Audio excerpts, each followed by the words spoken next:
So out sourcing విధానంలో మీరు ఉద్యోగాలు చేసుకుంటూ మీ జీవనం గడుపుతున్నటువంటి పరిస్థితిలో జీతాలు లేక చాలా ఇబ్బంది పడుతున్నటువంటి పరిస్థితి. సరే, ముఖ్యమంత్రి గారు అధికారంలో రావడం కోసం మీ సమస్యలు ఏముందండి, టీ తాగినంత సేపు కాదు తీర్చేస్తాం, ఏదో వచ్చేస్తాయి అని చెప్పేసి మాట్లాడారు. మరి ఇలాంటి సమస్యలన్నీ కూడా ఇప్పుడు జటిలం అయ్యాయి. 5-6 నెలల నుంచి ఉద్యోగాలకు జీతాలు లేవు. సో నిజంగా ఇప్పుడు ఉన్నటువంటి పరిస్థితిలో ఏంటి మీ మీ ప్రధాన ఎజెండా ఏంటి? మరి పరిస్థితులు చూస్తే మీరు పత్రాలు పట్టుకొని రేపు సమస్య పరిష్కారం కాకపోతే పెళ్లం బిడ్డలతో రోడ్ల మీదకి వస్తామంటున్నారు 2 లక్షల మంది కూడా. ఏంటి, ఏమని చెప్పాలనుకుంటున్నారు? ముందుగా మీ టీవీ యజమానానికి నమస్కారం అన్న. నేను రాష్ట్ర అవుట్సోర్సింగ్ వర్కింగ్ ప్రెసిడెంట్ని.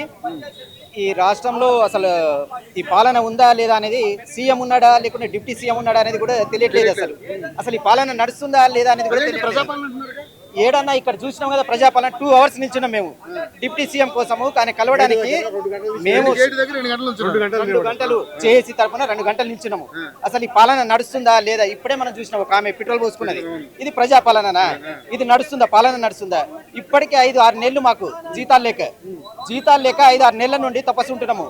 అదే ఎమ్మెల్యేలు ఎంపీలు జీతాలు తీసుకోకుండా వాళ్ళు ఉండి మాకైనా జీతాలు ఇవ్వాలి. ఎస్టీస్ చిన్న జీతాలు 10-15 జీతాలకు బడ్జెట్ లేదా నీకు? అసలు సీఎం ఉన్నాడా లేడా అనేది కూడా మాకు తెలియదు అన్న. ఇప్పుడు 2 సంవత్సరాలు అయితే మేము తిరగబట్టి, అందుకోసం అని చెప్పేసి ఈ సీఎం గారిని మరీ కోరుతున్నాము. దాదాపుగా 2 లక్షల మంది ఉన్నాం మేము. ఇప్పటికైనా పిలిపించి మా జేఏసీ తోటి మాట్లాడండి. జనాలు విచ్చలవిడిగా అయిపోతురు, జనాలు ఆర్థిక భారంలో చచ్చిపోతురు. అందుకోసం అని చెప్పేసి ఇప్పటికైనా ప్రజాపాలన అంటారు కదా, ఇంకా మీకు 3 సంవత్సరాల టైం ఉంది. ఈ 3 సంవత్సరాలలో మీకు ఈ ప్రజాపాలన ఏందో చూపించుకోవాలని చెప్పేసి మేము ఇప్పటికే ఈ ఎక్కని మెట్లు లేదు, దిగని గడపలు లేవన్న. ప్రతి ఎమ్మెల్యేలకు ఇస్తాము ఒక పోస్టరు, ఫోటో దిగుతారు, మళ్ళీ వెళ్ళిపోతారు. అది ఏడబడిస్తురో మళ్ళీ ఎక్కడ పోతుందో తెలియదు. పోవాలి, ఒక ఫోటో దిగాలి, మా ఆనందం కోసం మేము స్టేటస్లో పెట్టుకుంటున్నాము, వెళ్ళిపోతున్నాము. అంతేగాని ఆ జీతాలు వచ్చేది లేదు, మేము పోయేది లేదు. అది సీఎం రేవంత్ రెడ్డి ఒక్క నిమిషము ఒక్క పెన్నుతోటి మీరు వద్దు అని చెప్పేస్తే మేము ఇక్కడికి రాము, ఇక్కడ తిరిగాము కూడా. మేము కాదు అని చెప్పేసి చెప్తే మేము ఎందుకు డ్యూటీలోకి వస్తాము? మాకేం అవసరము? ఈ అవుట్సోర్సింగ్ వాళ్ళు వద్దు మాకని చెప్పేసి ఒక్క మాట చెప్తే మేము వెళ్ళిపోతాము. ఈరోజు ఈ రాష్ట్రంలో ఈ మీడియా పెద్ద సమస్యలకేమో చిన్న మీడియాలు చూపిస్తున్నాయి, చిన్న సమస్యలకేమో ఈ టీవీ9 వాళ్ళు వెళ్తారు. సిగ్గుచేటు ఏంటంటే టీవీ9 కానీ, V6 కానీ, ఈ టీవీ5 కానీ వాళ్ళకి సిగ్గుచేటు ఉండాలి. అసలు ఈ రాష్ట్రంలో ఇంత పెద్ద సమస్యలు ఉన్నది, వేల కోట్లు ఏజెన్సీ వాళ్ళు దొబ్బుకొని తింటారు. ఈ రాష్ట్రంలో ఈ ఎమ్మెల్యేల ఎంపీలది ఏజెన్సీ నడుస్తుంది, వేల కోట్లు దండుకొని తింటారు. ఇది వాళ్ళకు కనిపిస్తలేదు. ఈ టీవీ ఛానల్ చిన్న టీవీ ఛానల్ వాళ్ళు ఈ పెద్ద సమస్యలను తీసుకుపోయి చూపించినందుకు మీకు మరీ నమస్కారం పెడుతున్నానన్న. ఇదే విధంగా మాకు హెల్ప్ చేయండి. తప్పకుండా సమస్యకి ముందు వెనక మేమే ఉంటాం. తప్పకుండా మీకు న్యాయం జరిగేలాగా మీ వంతు మేము ఉండి కూడా గట్టిగా ఫైట్ చేస్తాం. మన మోటివ్ ఏంటంటే మనకు న్యాయం జరగాలి. మనమేం గొంతమ కోరికలు అడగట్లా, మీరు పని చేస్తున్నారు, జీతం అడుగుతున్నాం. ఆ జీతాలు ఇవ్వకుండా ఇబ్బంది పెడుతుంటే ఎవరికైనా కడుపు కాలుతుంది, డెఫినెట్లీ అడుగుతారు.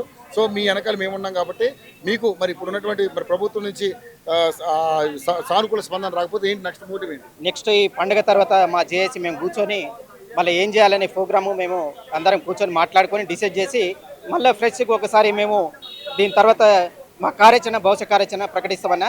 ఇంకోటి మాకు చిన్న సమస్య ఏంటంటే, మాకు ఎప్పుడో 2018లో పెరిగిన జీతము అదే 10,000 అదే 15,000కు మేము జీతాలు చేస్తా ఉన్నాము. కానీ అప్పటి నుండి కూడా మాకు ఆశ, చిన్న ఆశ. గవర్నమెంట్ సంస్థలు ఎందుకు పని చేస్తున్నాము? ఈ రోజు ఈ గవర్నమెంట్ కాకుండా నెక్స్ట్ గవర్నమెంట్, ఈ గవర్నమెంట్ కాకుండా నెక్స్ట్ గవర్నమెంట్ వస్తుంది, మాకు ఏదో ఒకటి ఫ్యూచర్ ఉంటుంది. కానీ వీళ్ళు మాకు వాడుకొని ఓట్లు వేయించుకొని తీరా గద్దెక్కి కూర్చున్నాక మాకే గేట్ బయట నిల్చోబెడుతురు.